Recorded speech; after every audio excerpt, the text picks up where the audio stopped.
Whether you love us or hate us, Inside the Game back live across your airwaves here on the National Soccer Network, YouTube, Roku, wherever you are watching. Schrocky is actually back in the chat. He's actually on TikTok Live over on my end over here.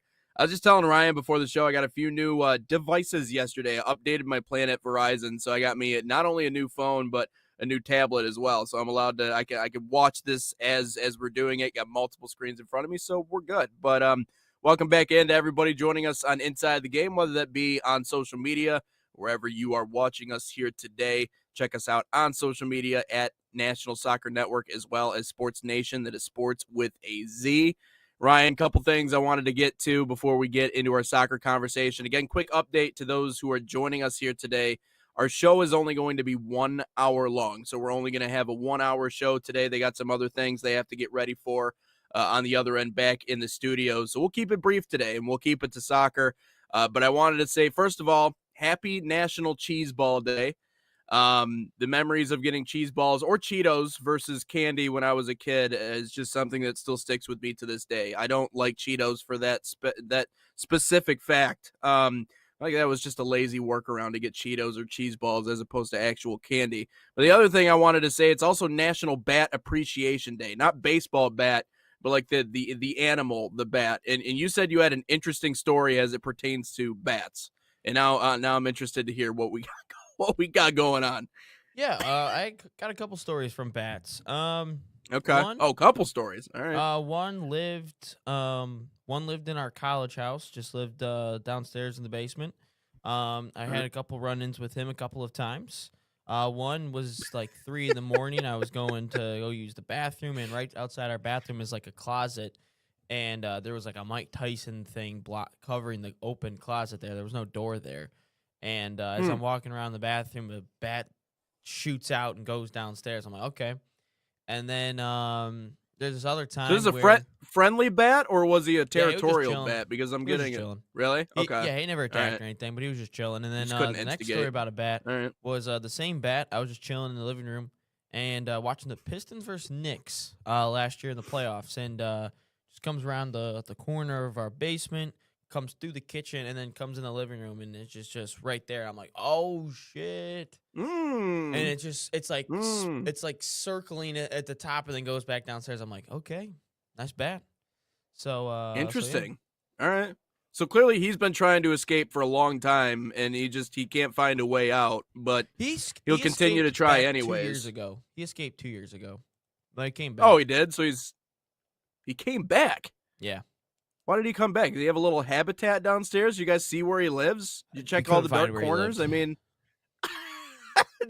so I'm curious. Did you just stay out of your basement indefinitely then at that point? Because I mean I can't imagine unless you guys were just cohabitating with this bat. You were just okay with the bat flying around in circles. Which I mean, in that He case, just chilled there, and then we never saw him again after the Knicks Pistons series. yeah. I know we all blame the bats for COVID-19. I don't know if that's true or if that's a fallacy, but that's this is a rough time for sure. Well, good. I'm glad he didn't attack you guys. Well, let's get into our first hour conversation here on Inside the Game. Ryan, I feel like your Super Bowl of sorts, as it pertains to the other football, is coming up on Sunday. Arsenal take it on Man City. And this is pretty much as big as it gets. Yeah, you and I chatted about this a little bit before we came onto the show about the importance of this match and how it could pretty much guarantee if Arsenal were to win, nearly not a guarantee, but pretty damn much their first title in nearly 20 years. I'll give the platform to you, and I imagine the nerves are kind of running wild right now. Yeah, no, but there's at the same time though, there aren't nerves. There's only a few times in my life where I've sat there and I was like, you know what, they might win a game. They might win this thing. One of them happens to be Michigan, Arizona. One of them happens to be Michigan versus Michigan State this year in basketball. And the other one Hmm. happens to be Michigan versus Washington in the national championship game, where I sat there and I go, you know what? They're probably going to win this thing. And Mm-hmm. I have not had that feeling yet for Arsenal ever in my life. But something just tells me that they might win Sunday. They might win this Sunday against Man City. I don't know what it is, but maybe it was just the press conferences. Maybe it was what Pep's been saying, what Arteta's been saying, what players have been saying. Looked at the injury report, and there's no Gvardiol or Ruben Diaz. So I'm like, okay, I can get behind this. And I'm sitting there and I go, all right, Arsenal might win this thing. And it's going to be an ugly game. Don't get me wrong. I think it's going to be an ugly game. I think Arsenal's going to sit back a little bit in the beginning, kind of feel things out. Mhm. And then eventually I think they're going to get on the break because, again, Man City needs these points more valuable than we need these points, if that makes sense. Like, if we were to tie, that would technically be a win for us, if that makes sense. Like, a tie Mhm. helps us, if anything. I know Yeah. that's kind of like the American mind can't wrap their head around that. But, no, I Yep. think that this would help us because right now they have they're one less game played than us. They're 6 points behind us. But if we were to draw, I mean, we're back up to then it would just still be 3 points. So no, we need this one. And if we were to win this one, we go up 9 points. They would have one game in hand on us, but then we would only have 5 games to go. I think we can Yeah. say confidently, if Arsenal wins this thing, I think we can confidently say that the league is wrapped up at that point. I firmly believe that. That's not a hot take or anything. I firmly believe that we would win the league if that's the case. So I'd be like, okay, yeah, everyone's like, Ryan, maybe slow down a little bit. You've been a little bit down on your team here. But I just think, though, at the same time, I think that this is not the Man City of old. This is Yeah. not the Real Madrid as old as I said yesterday. This is not the Man City of old. I think they're going to take care of business. I think we're going to see some magic somewhere happen in this game. And it's not going to be a corner. I don't know what's going to happen, but I just feel like there's just feeling inside of me that it's like, you know what? I think we can win this thing. I don't know exactly how we're going to do it, but we're going to win this thing. It's not going to be pretty, but I think we're going to come away with all 3 points, and I'm going to be happy. That's just what I have to say. Like, there's not much more else I can say because Yeah. it's simple, guys. Win the game. That's all you got to do. Just win the game. There's like I Yeah. don't have any crystal ball. Like, let's tactics like this. Yada yada yada. You've seen this team a month ago. You know what they're gonna do. You understand what they expect you to do. Now go out there, change the Mhm. game plan a little bit. Go take the game, win it. There's not much more I can say. So I don't want to sit here and bore you Yeah. guys with tactical this, tactical that. You should move this player. This player should start. No, Yeah. just go out there and ball. That's all you guys got to do. I'm confident in them. Mhm. I know you had a horrible performance against Bournemouth. I know it hasn't been a great month recently, but if you guys can still somehow find a way to make your way into the semifinals of a Champions League, you know what? I think you guys can beat Man City. I think you do. I think they can. And I think it's going to be a rock fight. It's going to be a dog fight. It's going to be the way that ESPN described it, and I'm reading the article in front of me. They say it's going to be quite cagey, and I'm assuming by cagey they mean like a cage fight, and that's essentially what I'm Probably. imagining at the same exact time. And Like, that's perfect for there's us. no doubting. Yeah, there's no doubting what Man City's form has looked like lately. They've looked outstanding. They destroyed Liverpool. They've been rolling through teams. But when you talked about the biggest component of this matchup, it is the pressure. It's the hanging pressure on City's shoulders right now because they need this, as you talked about. No one say more than Arsenal does, but they need a win. They can't draw. They can't. It would be in their best interest to go out and win. And so I think, despite how Arsenal has looked as of late, which again they have not looked outstanding, they're still a gritty team. They're still very technically sound. But this is not going to be, and I know that you and I have had many a conversations about the way the game is played in the Premier League now. This is not going to be a high-flying, offensive-packed match. I don't believe it's going to be. At least this is the way that Yeah, I I, doubt it. just from a third-person perspective. But I think Arsenal, has a slight edge, and obviously in terms of goal difference, I think Guardiola outsmarted Arteta tactically in the League Cup final at Wembley. However, I think they learned a lot from that match. And so I could see Arsenal really kind of battening things down and maybe parking the bus at times, but taking away a lot of what Man City has to offer. If I were to take a look or really kind of offer a prediction in terms of what's going to happen, I don't know if Arsenal's going to win it, but I certainly don't think it'll be anything worse than a draw. I think that it's a gutsy team this year. And I also just don't. Maybe it's the way they've carried themselves. Maybe it's the way that, you talked about they've responded in the media. I'm not exactly sure what it is, but it doesn't seem like the weight of the moment and those expectations and the history of it all is really weighing on the players as much as I feel like it does weigh on the fan base or people like yourself. You know, we're the ones that talk about the history all the time. For those guys, I don't know if it quite hits them the same. I just think they want to beat Man City. And I think they want to win this thing over Man City the way that anybody else does. And so I think the weight of expectations, which does at the end of the day make a difference, is squarely on Pep Guardiola and Man City. But it's going to be a rock fight. It's going to be a dog. It's not going to be pretty, which I think is maybe going to add to the entertainment value, but it's also probably going to make it more frustrating for a City side that hasn't had any issues putting the ball in the net lately. So I would say that, last year, I mean, they really should have won at Man City last year, but unfortunately, 90th minute, Yeah. whatever. But we talked about the pressure not too long ago. I think it was earlier this week. We talked about the pressure and all that fun stuff.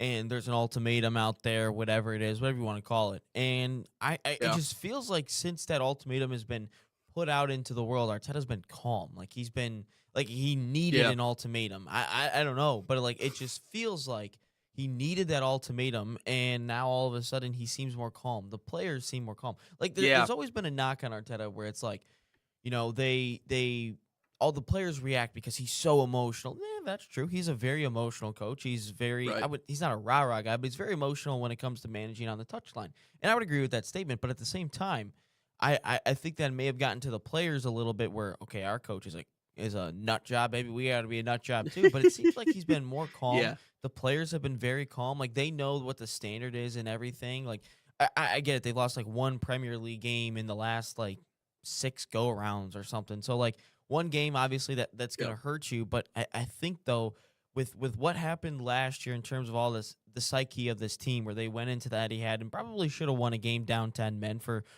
most part of that game, and then they batter them at home 5-1 or whatever. You tie them this year. You lost in the League Cup, yeah, sure.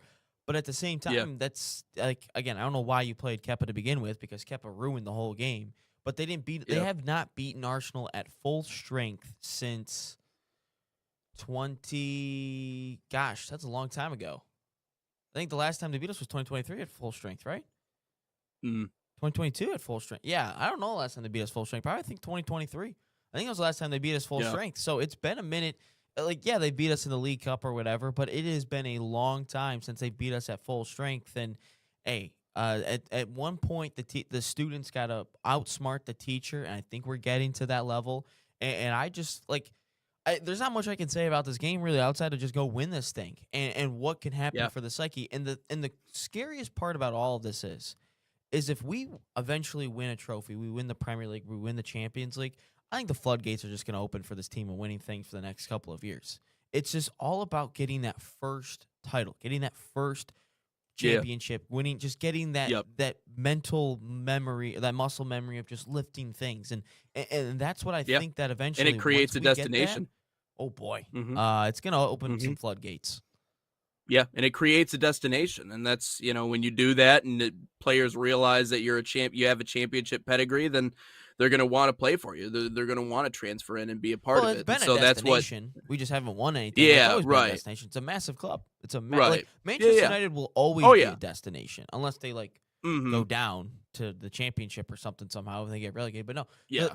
clubs like that, they're always a destination. It's just about winning Mhm. stuff, and hopefully we can finally win stuff. Hopefully we're not like Tottenham. Yeah. And if we were to win the league and Tottenham gets relegated in the same, that would just be the dream season. Like, I mean, how Ugh. many people can actually say that they've won the league and their arch rival Yeah. gets relegated in the same season? Like, there's not much better than that. Doesn't happen very often. That would be sick to see, though. Let's tell people about the FC Bayern summer soccer camps. On the other side, we will touch on American sports salaries and compare it to some of our European counterparts. It's actually wild when you take kind of a deeper look into that. But FC Bayern summer soccer camps are a proud sponsor of the National Soccer Network, fostering football excellence across North America. Open to boys and girls of all skill levels, FC Bayern camps deliver elite training inspired by FC Bayern Munich's world-class philosophy. Select your city, start a promising soccer path, and right now save $30 on registration by using promo code BayernNSN30, and that's BayernNSN30, or scan the QR code on your screen. Learn more at FCBayernYouth.com.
So the dream behind Irene's was simply to be a place where the community could come and gather. This is my hometown. We're raising our family here, and we just want to be a space where people can come together as a community and share a great meal. We've got golf simulators, we got pinball, live music, trivia nights, but we also have fresh, always homemade, locally sourced food, and we serve it with a sense of Gemütlichkeit. This is a German word that conveys a sense of warmth and coziness and belonging. We're excited to show off how we're growing and that this is the place to be. Welcome back inside the game here on the National Soccer Network, an abbreviated version here for episode 270. Nate Wangler, Ryan Glinsky, our favorite Scottish friend Dave checking in on the chat, says it's Arsenal's league to lose, though that would be great to see them end the wait and win the Champions League too. So Dave checking in as always. Appreciate Dave, it, man. You can't be jumping back in the chat. Getting all these ideas in my head of us winning so many different things. Like I get Ryan Never excited. won a Champions League, 22-year wait of winning the Premier League. I mean, you can't be saying all these things in my head. I will say this: I still think, again, my Champions League predictions have been spot on. I still think we'll get through to the final. I think we'll play PSG and we'll lose in the Champions League final, but I still think we'll win the league and we'll make a Champions League final. We'll probably lose that, but hey, man, if we win, again, if you just give me one of the major trophies, Champions League or the Premier League, I'm not going to be upset with it at all. I'll be like, perfect, and I already have a Michigan National Championship in basketball. We know the Pistons are going to win the NBA championship as well. You got a gold medal in hockey. That you know, too. I mean, that was Canada's pretty cool. been crying Hey, man. for like 2 years, or for like the rest of the year. Canada's had it rough for a minute here. I know I was bashing on the Pistons a little bit about them making the playoffs, but when I saw the 2004 intro to the NBA Finals, I was like, you know what? Pistons are winning it all. I don't care. I know it was a 2004 player intro, but we're winning it. Best PA announcer in the league, man. Which we don't know who they're. We'll find out today. When you got road teams and players being like, yeah, we didn't want to go play the Pistons because they had that freaking PA announcer that just got the people to literally just go just lose their mind in the stands. Yeah, I mean, if you're that good as a PA announcer to where you create that environment, that's pretty freaking sick. Yeah, exactly. Of course, that was back at the Palace. I feel like Palace was a little bit different because that place would freaking rock. LCA is just, it's too big for basketball. Like, yeah, I like dumb. it for the Wings, but it's too damn big for the Pistons. But it's yeah, you can it's fit a what lot of happens people in there at least. When Gores is just hanging on and is like, you know what? Can we move to this stadium too? He's like, yeah. I Hey, don't want to we- really build a new exactly. one, but can we just move into that Yeah. one? Hey, can we jump in there with you? Yeah, exactly. Whoa, Dave. The way you're talking, lose the league on the last day, lose the Champions League final, and Spurs stay up. Yeah, I just would stop watching at that point. I would just quit here. I don't want to play. I don't want to talk soccer ever again. I don't even want to watch the World Cup. Like I just would be like, I'd be like, John, here's my resignation. Why are you resigning? My team sucked, man. We lost in the Champions League final. We lost the league on the final day, and then Tottenham stayed up somehow. Like, Dave, now you're putting these bad thoughts. You're just making me all over the place. You got me thinking, okay, we might win this whole thing. Then you're like, okay, now they're gonna lose. Like, come on now. Dave's like with that attitude. You know what? Never mind. I hope you lose. All right. Yeah. Come on, Dave.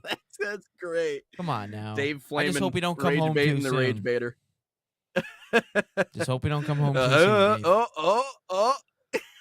Man, Let's get into. Hey, do you guys let's have a World Cup song yet? Do you guys have does Scotland have a World Cup song yet? We got to listen to It's some the of the World Cup bagpipes. songs because England always It's does Amazing one. Grace on the bagpipes. You guys what it have is. done one, but I don't know the last time you guys have made a World Cup. So, yeah, no, we need to see. We need to see that. Is it good? Does it come home too soon, or is it like just don't embarrass yourself Yeah. like the U.S. men's national team? Like that's a good one too. Yeah. All the fried food and beer that you can bring, please bring it over when you do come over. I'm just saying. But as we wait on that comment from Dave, let's get into this conversation of comparing some of the top European salaries to American salaries. Ryan sent me a graphic that someone put together yesterday of some of the highest paid players in this game of soccer/football compared to some of the not highest earners in American Real quick. It's kind of You saying football/soccer? Can you guys stop DMing us on Instagram about saying it's called football? Like respect the game. Like that'd be really nice, guys. Please please Dog. don't be like DMing us, calling it soccer. Look, we're gonna call it soccer.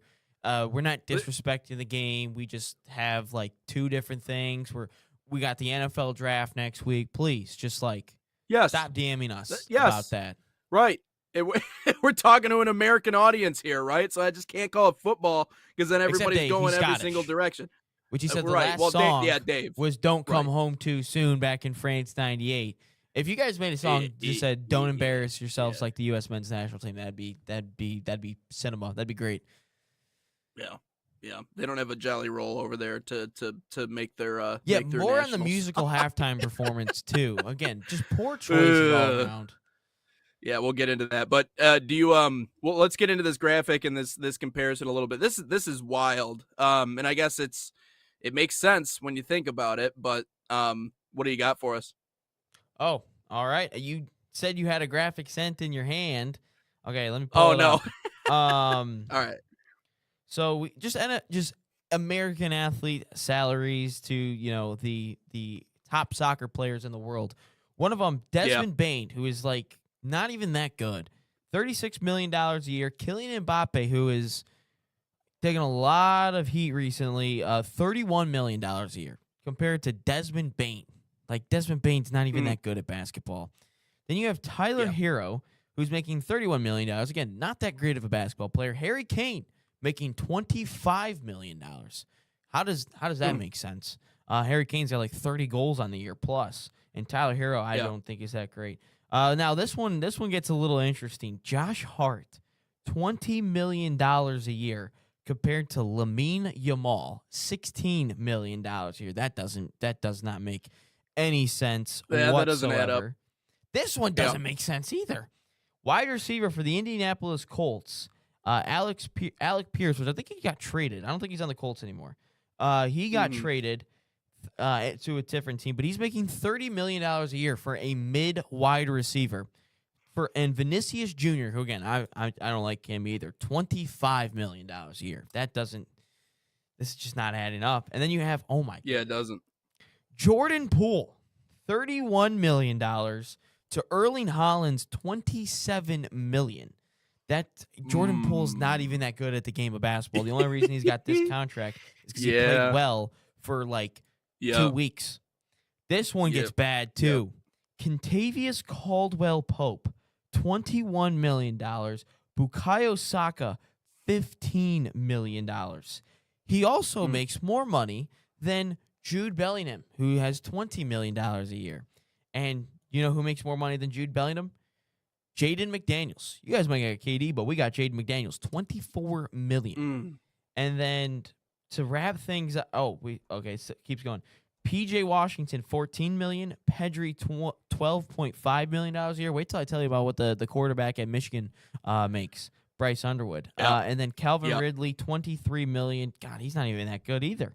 Jamal Musiala, $20 million. So the top soccer players in the world are not even making as much money as role players and mid players in these American leagues like the NFL and the NBA. How does that make sense? My first question was when you sent me this graphic is, number one, have they converted pounds to American dollars, right? Because it is all dollars. Okay, so they did do the conversion. Yeah, it says it Good. on the thing. Okay. Yeah. So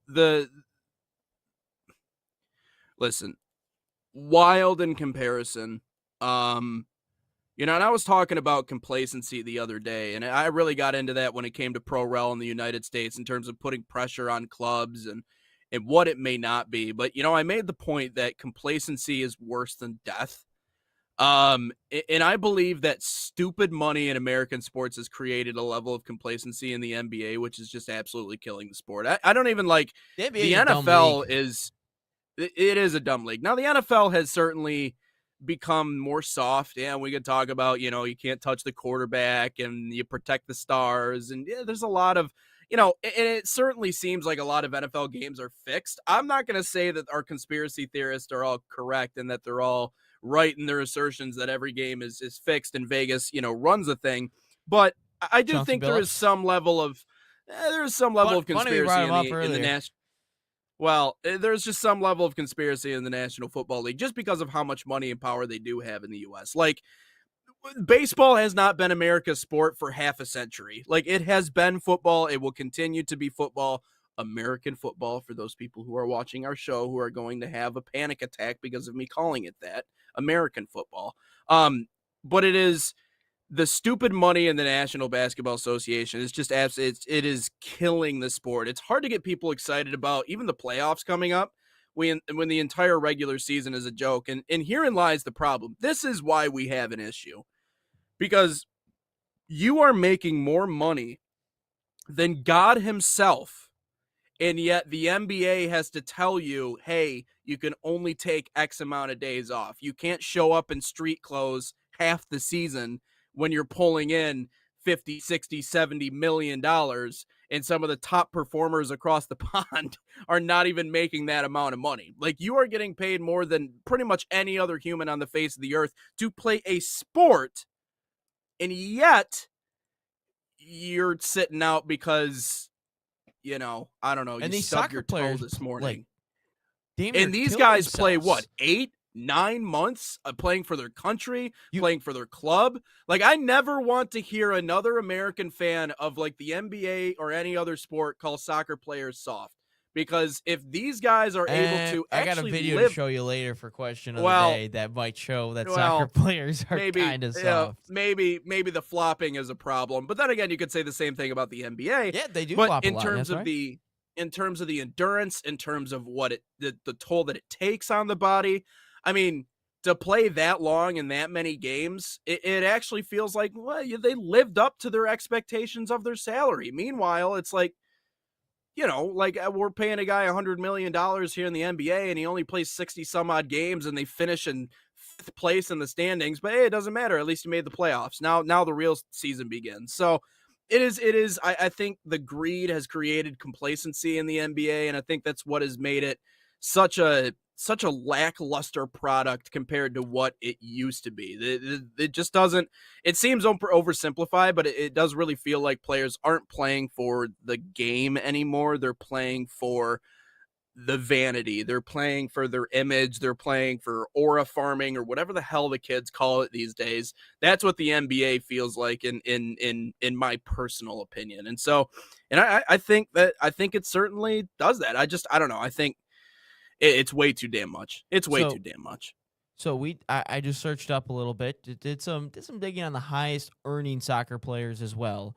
So Yeah. we have the 13th highest paid player right now in 2026 in Robert Lewandowski, who is making $28 million a year, and the 13th highest player in the NBA is LeBron James, who's making $52 million a year. Then this is where, if I look at just the top 10 list of the NBA, I mean, Joel Embiid's always hurt. He's number 2 with $55 million. Every other day, Davis is number 5 with $54 million. And then you have, though Giannis always plays, but you see Embiid, LeBron's obviously there at 13, but then I look at 14 and 15. Paul George and Kawhi Leonard, each making $50 million plus, and those guys just don't even play ever. Kawhi, I don't even think plays at all. Vertical Gambit, NBA 82 games with an average 18K attendance. The percentage of money per game would probably work out in soccer's favor. So soccer, you're probably playing, if you're really good, if you're like one of the top teams, you're probably playing 38, 8, couple cup games in there. You're probably playing 50-ish games, something like that. Yeah. So, I mean, most of those stars, I mean, I guess you're probably right. That's probably a good point. I didn't even think about the games. Yeah, you're probably right, Vertical. That's probably a good point. That's a good point of bringing that up. Yeah, so I guess. Yeah. Yeah, no, you're right. I just think the only difference is obviously you travel more in soccer in terms of distance on the field, and it's a much more, I think, a little bit more physical, demanding sports in terms of on the body and how much you've got to run.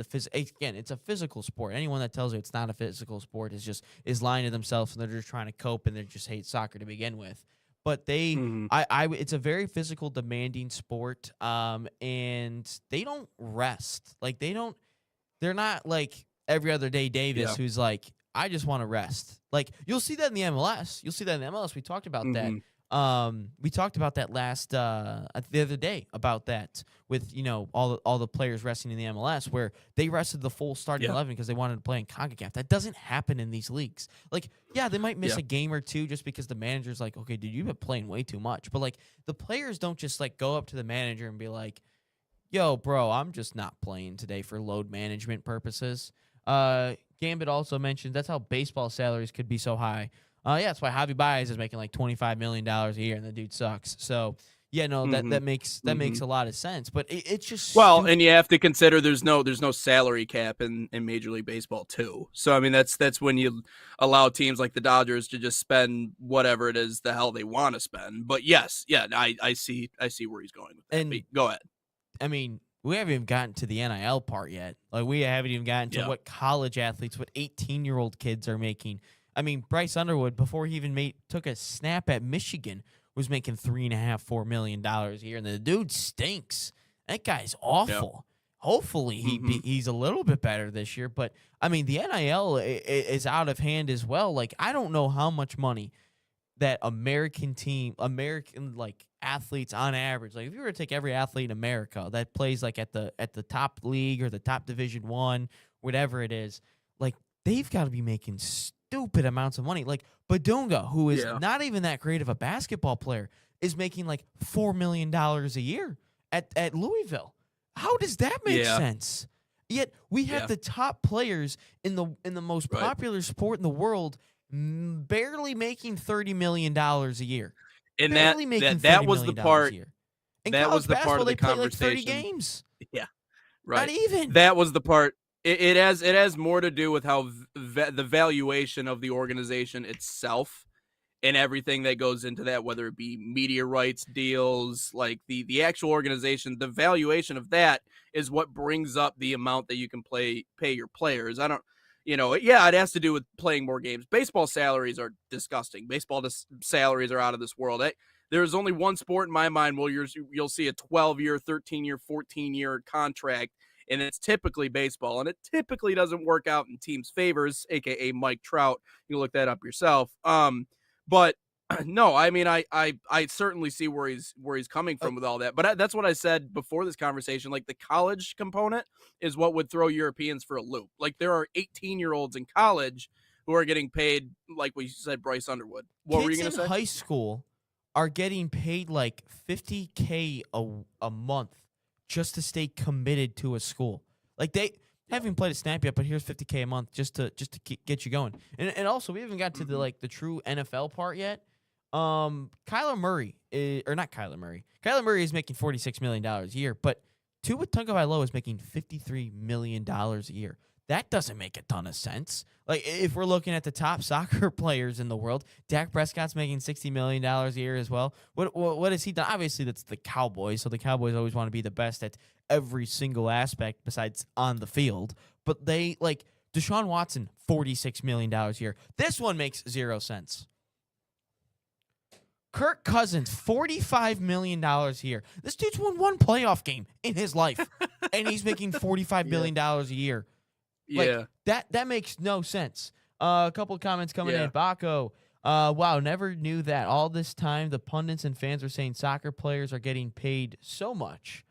I don't think. I mean, we're just comparing them to the American athletes. It's really about the NBA. Yeah, players the European standards, probably here in the U.S. compared to what our athletes are pulling in. No, it's actually fairly modest. Yeah, like I mean, maybe the European. You're right. You're probably the Europeans are saying they get paid way too much, but the NBA players get paid, which is fair. Bench players, like the 7th, 8th, 9th guy on the rotation is making upwards of $6 million. That makes 0 sense to me. I did like the next comment from Dave. Taxman taking his cut, that makes things interesting. First of all, the dollar just continues to be inflated. So, I mean, that adds to how big those contracts are. But heard that American players getting taxed by the area that you are playing in, so you could get taxed more for an away game. I will say, Cooper, is it Cooper? No, Cup. Who was the? I don't know where you're going with this. Is it Cooper Cup? I'll tell you this, Dave. No, Piku. No, Piku. What's his Puka Nacua. About how he can barely Yes. afford an apartment in LA. Oh, yes. Thank Yeah, you. Okay, Dave, I don't know thank if you know who Dave. There's Puka your Nacua example. is, but he's like one of the best wide receivers in the NFL, and he was a mid-round draft pick. So, like, the later you go in the draft, the less money you make. Yeah. And this guy could barely afford an apartment in Los Angeles, and that's why he's probably going batshit crazy at the moment. Also, Dave, I don't know if you're a big hockey guy or anything, but the Florida Panthers, why free agents love going to the Florida Panthers is because they don't get taxed as much as other states, No like when they property sign their tax. contracts. Like, that's why teams offer certain, like in certain states in America, will offer higher contracts based on how much they get taxed in that state. Happens all the time. I don't know if this happens in Europe in terms of, I'm sure it might play a little bit of a different factor. I'm not too much of a financial person in terms of the Europeans and their different countries, but like certain teams offer certain contracts and certain bonuses based on the state and how much they get taxed, which is crazy to think about that. Yeah. Like, Yeah, no doubt. like, you're worth it, but like you gotta pay me extra just because the whole taxes and everything. Like, that's just it's wild, man. And every state has its own different tax percentage and all that fun stuff. So like, it's kind of just give or take. You want more taxes for the cities and the government and more roads, which clearly ain't working here in Michigan. So yeah, I don't I don't know. But like, it's listen to this too.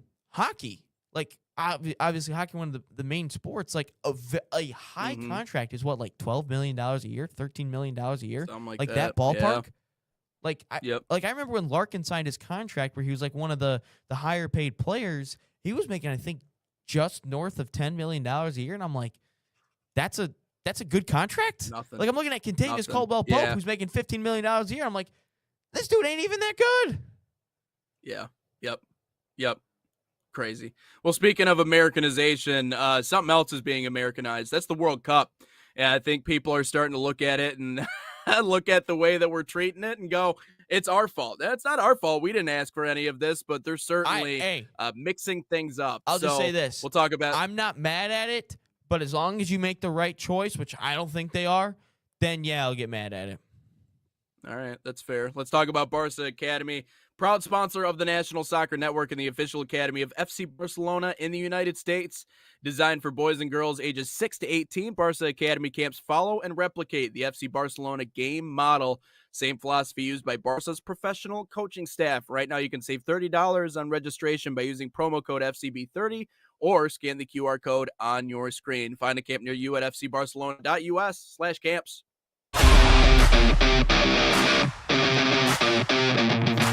In Barca camp, I sing my song grown on and off of the field.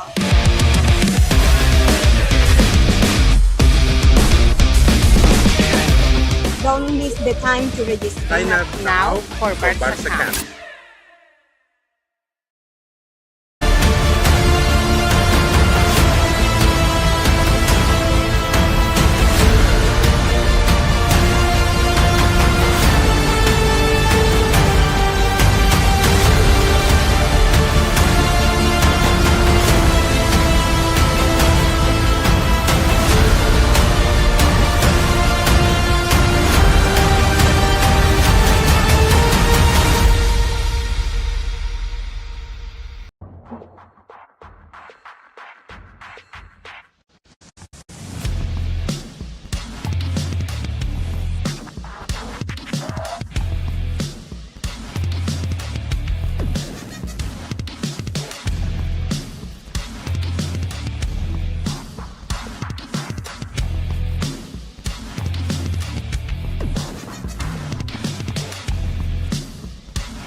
Back in live inside the game here, getting into our third topic of the day in 270, an abbreviated segment of Inside the Game. Ryan, I know that obviously with the World Cup coming up here in a couple of months, things are about to get busy and they're about to get fun too. And I'm excited for everything that that's about to bring to the U.S., including, how maybe the U.S. national team, men's national team might do. Maybe they'll surprise us. Who knows? Probably But not. the one thing that is probably not, but the one thing that is for certain that is not a surprise at all is that this World Cup is in a lot of ways being Americanized. And one of those things that we talked about was the halftime show. First time ever in the history of the World Cup, we will have a halftime show. Chris Martin and Coldplay, a 25-minute break in between halves. Ryan, as someone who grew up playing the sport and really following it more closely than what I did, although, obviously I have my own opinions, what says you about the halftime performance at the World Cup? I'm not mad at it because they've had like Linkin Park did the Champions League. Like they have a whole bunch of different. They always have musical guests like David Guetta did like the Euros 2016 final, but it was always pregame. So like they always have musical performances. Pitbull and J-Lo did the World Cup in 2014. So like that's not mad. The only thing I got issues is if you get this wrong. Like if we get this wrong as bad as the Super Bowl this year with Bad Bunny, that's pretty much all I'm gonna get mad about because we need a good halftime performance. That's all I'm saying. Like if you're gonna do this thing, we got to get it right. We got to get the right musical guest, the right musical group together, maybe we get a couple different artists out there. That's all that matters to me. Like I know a lot of people will get pissed at me. Like they're saying Coldplay's doing this one, which is like, like it's obviously better than what Bad Bunny did at the Super Bowl, but like, right. But like, it's kind of just, I don't know what to really think about it. And we already had Jelly Roll, which just ruined things. Mm-hmm.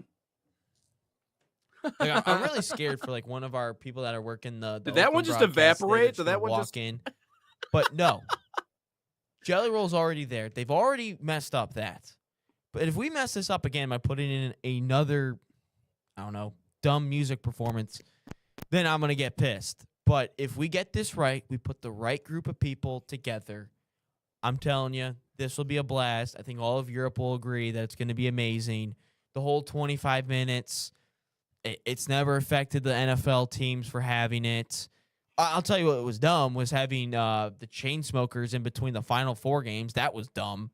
But, like, if we get the right musical performance, this is not bad. And all of Europe is going to be like, okay, we like this whole halftime thing. But as long as we get the right musical performance, which Coldplay might not be the right choice, but if it's right, it's amazing, and everyone's going to love it. Oh my god! No, they're not gonna like it. No, they're not Yeah, gonna they love are, it. They're because gonna it's find. music. They're gonna find a way to hate it because it's in the United so. States. So when they have musical performances before all the games, and they delay the I agree. kickoff before the game, and they interrupt warm-ups, like that's more important than the halftime. That's more important than I the agree. pregame warm-ups. So when all the musical performances are at the Euros, the World Cups, and then the Champions League finals, yet the U.S. just, again, if we were to put Bad Bunny back out there again, I'd be like, yeah, this is the stupidest thing ever. But we're putting Coldplay. That might be closer to accurate with the World Cup. Personally, I mean, it's a little it'd be bit the of a different stupidest thing crowd. ever to put Bad Bunny back out there because oh my goodness, was that horrible back in February, whatever it was. The only thing that was cool was Lady Gaga because at least I could understand her. But like, no, if we get the musical performance right, it's going to be a blast. But they'll probably hate it because it's in America and they hate everything that America's been doing with the World Cup. That's what I was trying to get at here. You know, it's not necessarily that because Coldplay is really popular worldwide. I mean, they have over 100 million albums sold. I think it is. Wait. All I'm saying is if you were at the World Cup final at the halftime, make sure you are not hugging the person you're having an affair with. That's all I got to say. Ooh. That's the only thing I'm going to add to the European crowd out there if you're going to the game, because obviously there's going to be a European team in the final. All I'm saying is if you're having an affair, do not hug that person or stand behind them or allow them to hug you because they're going to show the camera, and we all know what happened this summer. Yeah, I mean, you know darn well there's going to be a lot of CEOs that are in attendance at that game, man. I mean, it's a premium ticket right there. So You guys, I mean, I don't know who takes someone to a World Cup final on a first date, but that's Man, good. But yeah, you they don't. should get married if Yeah, that's the case. Like if you're that's what I'm saying. a girl You know, and a guy is like, dude, let's go to the World Cup final, you better marry that man. That's all I'm saying is yeah. like There's you better marry two that man. options, right? It's either bowling alley or we're gonna go watch the World Cup final. So that's Maybe some it's up to frozen you. custard and some putt. Like Yeah, So listen, I don't think it's I think people love music and I don't think it's going to be that big of a deal. I think people will find a way to hate it again just cuz it's America, like right? Like, oh, this is the worst ever, blah, blah, whatever.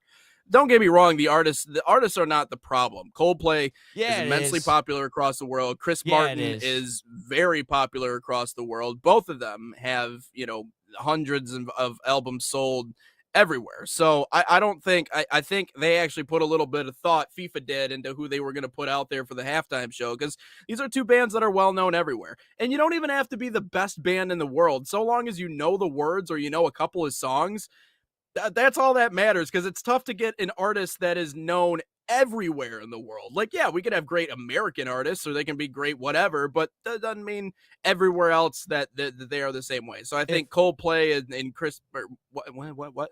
If you guys are in the chat, let me know who you guys would want to see a musical halftime performance. But as long as it's not Jelly Roll, you guys are good with me. It's fair. Yeah. But it's people, yeah, they're going to find a way to hate on it. But I do think that at the very least, I think FIFA got the performers correct. Now, I'll be interested to see what everybody else put Shakira and J-Lo back up there. Man. Yeah, there you go. That was a great halftime Shakira performance. would be great. What is Shakira right now? I don't even know. Yeah, I have no idea. But that wouldn't be the worst of ideas. But do you want to get into Messi buying a team here really quick? Sure. All right, let's talk about it. Messi just bought another team. UE Corella, it's Spanish 5th division team, and now owns 2 clubs in Madrid and now Corella. I don't know if you had a specific take on this, but obviously Messi continuing to expand his empire, and it's when it's all said and done, and when Messi retires, I don't think his impact on the game is really going to stop. I think he's still going to be involved in everything there is to be involved in. There is no better ambassador for this game than Lionel Messi, so it's interesting to see him continue to expand his horizons, and now owner of 2 different Spanish teams in Madrid and obviously in this new squad that he just bought. So really interesting to see. I found a quote that was really intriguing about him, because he was asked about, like, are you going to manage it when you're done or whatever, like manage the team? And he goes, I've never thought of myself ever being a manager. I just like being an owner, and I like that aspect of growing it and all. So for any hope of Messi being an owner or a manager of a team or anything like that, like, I don't think that'll ever happen. I remember like 10 years ago, they're like, imagine if this happened, and it was Ronaldo and Messi on the touchline of a Barcelona Real Madrid game. Like that'd be awesome to see. But I just don't see either of those two ever managing ever again. Like I should say again, ever. I just think that they are like, they just want to enjoy the business side of it. I mean, they make so much money as it is. Yeah, Ronaldo makes like $150 million a year. I know we were talking about the contracts. Maybe that's a little too much with soccer players. But all I'm saying is I think this is a good step for, obviously, the team, the club, and Messi just continues to broaden his horizons. And I will say this, keeping on the same topic of Messi, all of a sudden, Inter Miami's checking out Xavi Hernandez to be the head coach. It's almost like who predicted that? Just saying. It's almost like you knew something everybody else didn't know.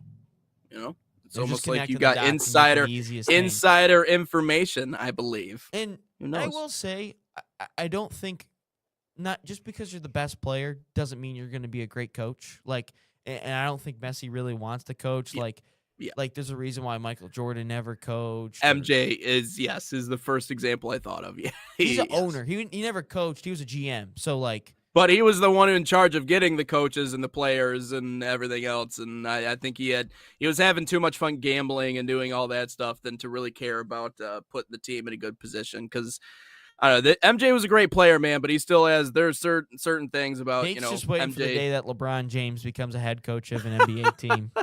and that's gonna be his favorite team. They're gonna He's play gonna the be the Pistons, GOAT, and he's man. gonna be like, "I love LeBron. I want them to win." I can't. Yeah, I can't. I got to know where my loyalties lie. Let's get into question of the day here on 270.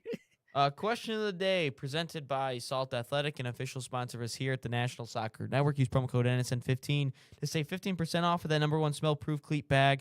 That 100% works. Visit saltathletics.com today or scan the QR code on your screen. But question of the day: is this the reason why Americans won't ever get into soccer? Barely a love tap here. Just give it a second. And line is, I mean, Completely that's the falls type right of stuff there. that's embarrassing. Doesn't even, when doesn't players even get pushed, to be honest with you. Look, Yeah. this is the former Mexico player that was supposed to be like the next great thing, but he look at Yeah. this, just doesn't even get that's the push. He even looks back and then falls down and then acts like he's dead. But yeah, is this the reason why Americans will never want to watch soccer? You never it's get the into it.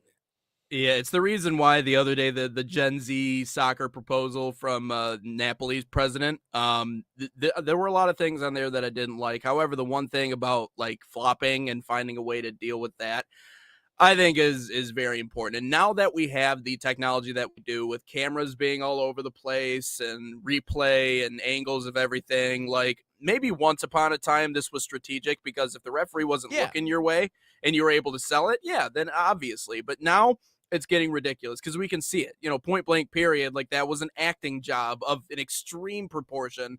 And so, yes, I do think that doesn't sit well with American fans. I think in general, Americans are just being turned off to slower sports, even baseball, man. Like there's less people that like the sport of baseball now in the U.S. than ever did because it's a slower sport. I think sometimes with soccer, they look at it the same exact way, but I think everyone's biggest issue is always the flopping. Like if you ever ask them, it's always like, well, yeah, I mean, some guy gets knocked over, he acts like he It's like a got wide shot and receiver. he can't walk anymore. Yeah, Why I mean, people it's don't like the NBA. yeah, exactly. And that's why they're getting turned off to that. So it is, if there is some way of creating a system in which we can make it punishable to not just flop, but really act like you just got stabbed.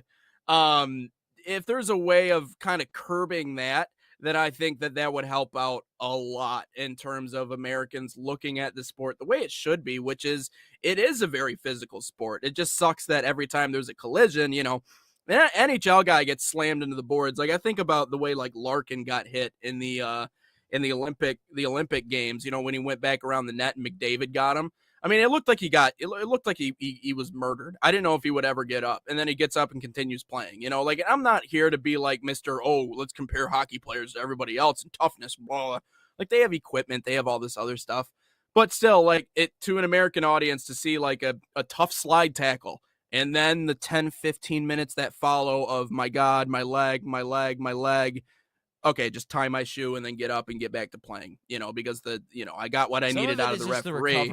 Some of it is like I got to catch my breath. Some of it real quick. is. Some of it, I get that. Some of it is, but there is a lot of that. So I imagine for American audience, it's not the most appeasing part of the game.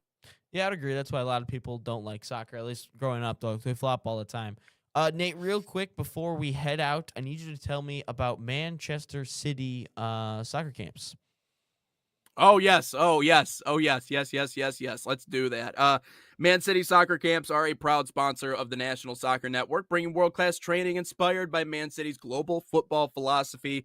Players across the United States, open to boys and girls of all skill levels. These camps focus on technical development, decision-making, and playing the game the City way. Right now, you can save $30 on registration by using promo code MCNSN30 or scan the QR code on your screen. Find a camp near you at usacamps.mancity.com. All right. So that'll wrap up that this might be episode. the best comment ever. You mean that spray they have isn't magic? No, that is not the magic. The magic spray does not actually have magic. That might be the best comment we've had on the show ever.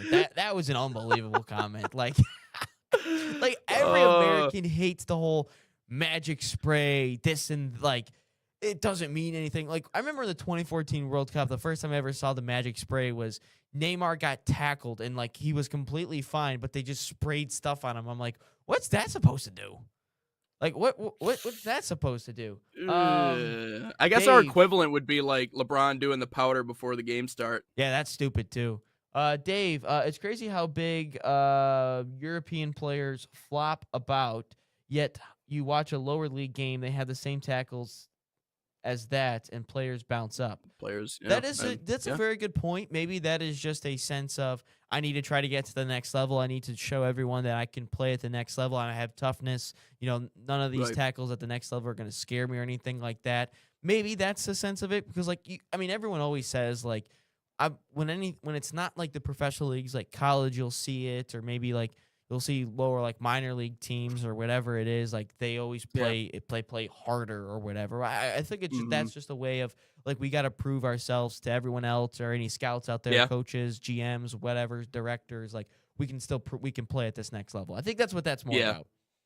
Yeah, you don't want to be you don't want to be Mr. Headcase at the lower levels before you even get to the. That's why sometimes you'll see players Max Clark can back it up though, so that's the difference with that. But anyways, he's the best hitter in minor league baseball already. He can't choose when he gets promoted, but no, I will say that that certainly adds to it too. Vertical Gambit says, "Have a good weekend, fellas. I got to get ready to go to the Aspire Showcase down in North Carolina now. Appreciate you dropping by." Are you a coach, or are you just or you have a club owner?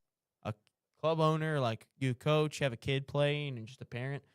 No, that's awesome. Now North Carolina seems like a really nice place. We've done a couple of GA Aspire games here on the network. So great quality absolutely. in the GA Aspire and all that stuff.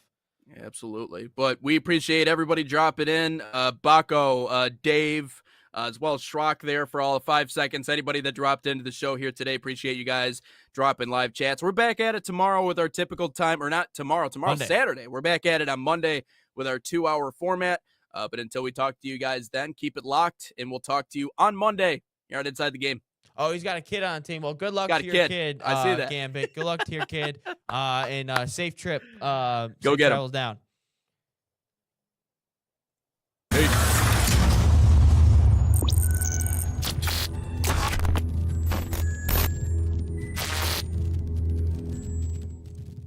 From the biggest matches to the hottest takes, Jonathan Turner and Nathan Wenger bring you the stories, the analysis, and the edge you won't get anywhere else. Streaming live weekdays at 9 a.m. on YouTube, Roku TV, Facebook, Twitter, and all major platforms. No filters, no fluff, just real talk, real soccer. This is Inside the Game.